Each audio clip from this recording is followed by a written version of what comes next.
Is there such a thing as self diagnosis when it comes to the emotional and psychological aspect? Because when we look at our physical body, we have a certain sense of self diagnosis. You have a certain level of pain, right, within each part of your body that tells you that something is wrong. Now, if you have a certain minimalistic information about your body, you can figure out that something is wrong if it hurts, right? Now, obviously, in most situations, you will need to consult a doctor because, let's say, a headache isn't necessarily at all times related to a head issue, might be a stomach issue as well. And well, a stomach issue might also be related to other things. But when it comes to the emotional and psychological dimensions, is there something as self diagnosis? See, this is something that I've been doing for most of my life. But honestly, you can't speak about the such to so called specialists of nowadays and even back in the times because they are specialists. They have read books. Most likely they haven't done any practice on themselves, but definitely they have read books. So how dare you tell them something that is not in their books? Because the world has been stupefied and stupidified actually in such a way that everything you can access nowadays can only be done through a certain gatekeeper, right? If you know certain things about yourself, your inner world, they're all delulu. Yes, because it's not someone else who told you that, it's you who told yourself that, right? It's a society of self invalidation because only what someone else tells you, especially if they have the diploma, only their point is valid, right? We live in a fucked up society where, in order to reach or get in connection with creation itself, you need some dumb, stupid fuck that actually would act as the link in between you and creation, right? They are the gatekeeper towards the so called creation. But people still believe in this, unfortunately. Even your breath is a connection to the divine, and how you breathe is a direct way in which you can diagnose your life. Yes, because the faster you breathe, the more you reject life. The more you reject life, the more you are inclined to not go out. The more you'll be inclined to procrastinate, to simply stay indoors as a sign of punishment, as a fear of what you may experience emotionally if you go outside of your comfort zone, outside of the misery that you have been building inside your house. Because everywhere you go, as long as you think about things, you're literally bombarding the surroundings with your own energy, right? Your own information. Have you noticed pets act in a certain way when they miss you? They just go to the places you used to be the most. If you sit a lot of time in a chair and overthink, irrespective of how much shit you can think of, if a cat or a dog think a lot about you and say you end up in hospital or you go away for a long time and you don't see those, as they will remember you, right? They will live in places, they will stand for hours on end in places where your energy is most prevalent, right? Because that energy is valid, it is valid information, not necessarily energy. Energy is information. That is the most important thing one has to comprehend, because your eyes are energy, your face is energy, your body is energy, but it is a different amount of information and a different kind of information in each. Similarly, the whole life that you see around you is also a different kind of information. And in many cases, one kind of information will be incompatible with something else. When it comes to um, self understanding, well, one needs to either read a lot or to make use of their intuition. Reading has been imposed upon society as the easy path because ignorance don't want the complicated path of intuition because intuition doesn't make sense. Something like intuition cannot be controlled because intuition is not something like the mind. You turn it on, you turn it off. Surely you can't turn off your mind, but you can make your mind think of something, right? You get yourself a science book, you read a bit about that, then you go to bed, you probably will have a scientific dream. When you wake up in the morning, if you're scientific enough, probably your brain will have solved a certain situation. Yes, that is part knowledge, part wisdom, part, let's say, intuition. But a fully intuitive person, like for example, I can present myself. I have worked 6 years towards my projects, and I was never interested in actually finishing any of those. I was just interested in testing myself whether I can code certain things in RPG Maker, and well, fortunately, I have never failed any of the tasks. But the point was, I never had any plan, any idea. In many cases, there were even spontaneous changes. And I simply went along and waltzed with intuition. To nobody made did they make any sense. Like it was funny that even to me, those creations of mine wouldn't make any sense. I would work towards certain things and wonder why the heck am I creating those? And months later, I would create something completely new, but I already had the experience before because I was doing something I never had any idea why I was doing it. But later on, in a bigger challenge, because it's always a bigger challenge, right? That comes after. You always want a bigger challenge. Then I could only solve that because of the intuitive things I did before. Intuition is something that provides you with a certain thought, a certain nudge, and whether you choose to follow it or not, it's up to you. It's not gonna be a permanent nudge. It's gonna be for a certain while. Intuition will probably exist for one day, then you're probably gonna feel like it's not giving you anything for a whole month. So intuition is something that has to be coupled with emotions and with the mind. Can you self-diagnose with all sorts of things? Intuition can be a good way to conduct a certain diagnosis, right? If you want diagnosis, look at first and foremost your mental patterns, right? Your behavioral patterns, because patterns are the best thing about diagnosis. Psychology and psychiatry don't study these for nothing. But psychology is more based on how to manipulate the brain, how to manipulate the mind, right? Because the real psychology is that beyond social engineering and obviously the idea of ads and especially hyper aggressive ads. That is where you see the real psychology. The others are just bozos that read some books and speak to you about, all the older psychologists and the such. Imagine giving them money so that they tell you about uh, some of the older folks they read about. It's like, I have come to you and paid you so that you give me your own fucking opinion. I'm not interested in what Freud said. I can ask the AI what Freud thought about that, but I can actually read his fucking books, right? That's the quality of a lot of people. But they feel proud because they have a diploma. Yes. You can't say anything because it's instantly invalidated by their so called experience. They probably don't know shit about themselves and how their body functions. Their mind is a mess, but still they are pros of their design. And then they meet someone like me who's not only intuitive, but I have a very annoying, uh, I can't call it a habit, way of being, let's put it, where I observe the interconnections of things. And science kind of sucks when it comes to this. Because ask as many scientists as you want, you will meet most of those, they will be drones, cyborgs, machines.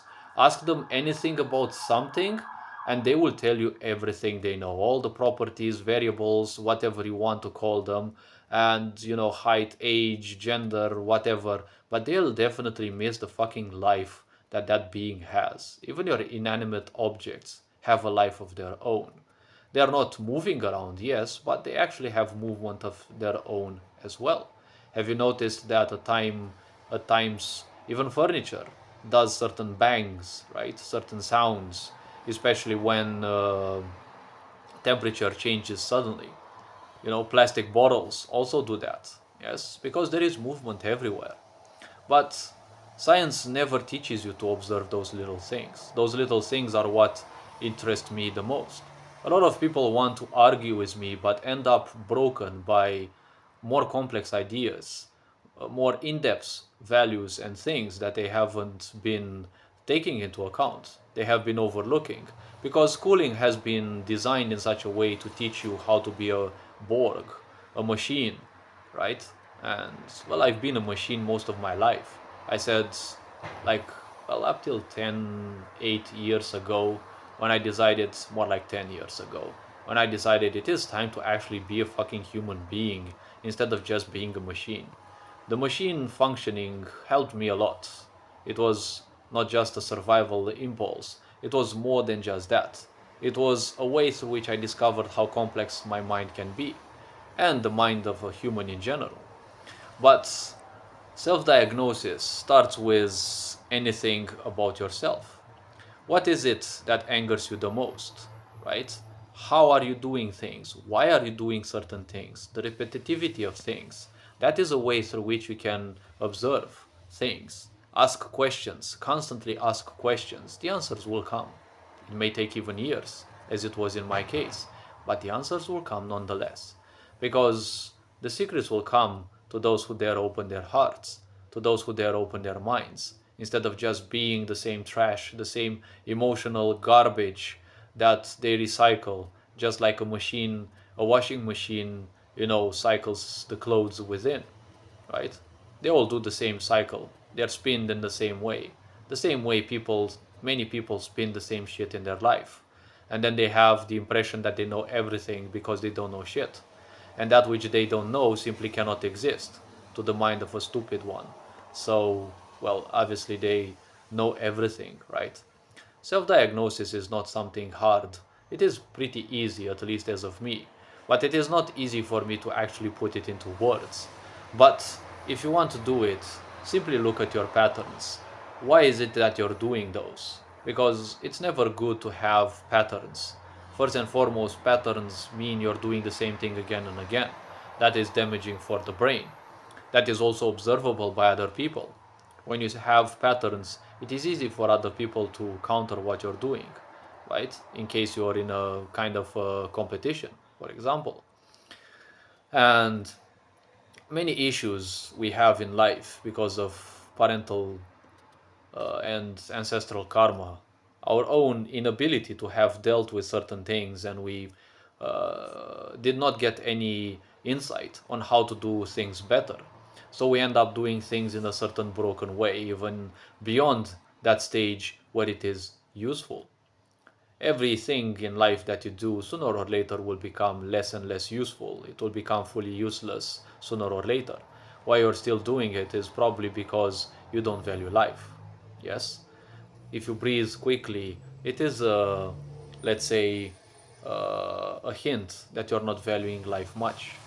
If you drink too little water, you are also not valuing life enough. You're not valuing your life enough.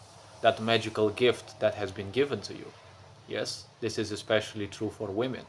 Because when women aren't in tune with their emotions, when women don't feel good in their own skin, they will not drink too much water.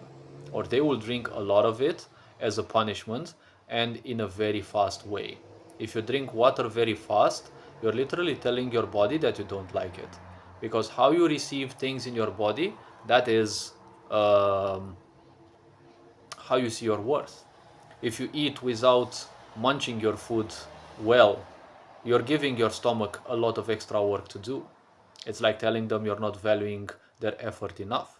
It actually hurts your body. All your cells are suffering, more or less, just like they're suffering from your anger. Anger destabilizes your immunitary system, and it causes other things in your body, like in some places of your body water can even freeze, and it does small little icicles. Those things, as they flow through your body, they can do little hemorrhages, they can do little wounds in your body. When you eat junk food and the such, you're literally telling your body that you don't like them. You're not pleased with all the effort that your physical body is doing, all the cells that are dying to keep you healthy, all the cells that are doing all the work to make sure that you can experience the best life you can have, and you're putting the best gas in your car but the worst piece of shit food in your body, right? You're not uh, open to the generosity of the cosmos, right? You just want one thing, to slowly conduct self destruction because you think you are not worthy of life. This is the biggest problem in most humans. They are running away from their potential and they are thinking they are simply not worthy of the other gender's attention, not worthy of love, not worthy of literally anything. Yes, this is how society has been living for the longest time. Men feel unappreciated, and the feminine, well, women, have forgotten what it is to be women. They have become robots, obsessed with their little useless chores, with their comfort zone, especially their comfort zone, which is the biggest poison of their life, with being just literally nothing.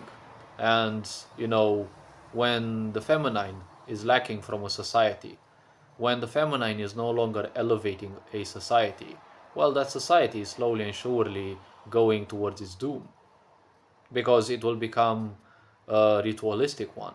It will become a tribal society. And there, well, in tribalism, whoever is the stronger one survives. The stronger will always bully the weak or the more adaptable, because those are the biggest rangers. Those are the biggest problem in a society. The adaptable ones, not the strong ones. Strong means having a lot of power, but someone who's adaptable can make use of things around them against someone who's very powerful.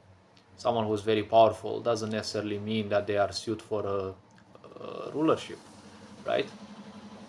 So self-diagnosis can be done with many things, but one needs to get a grasp on how their system functions, why certain emotions pop up, why do they repeat, and as such. It all starts with questions.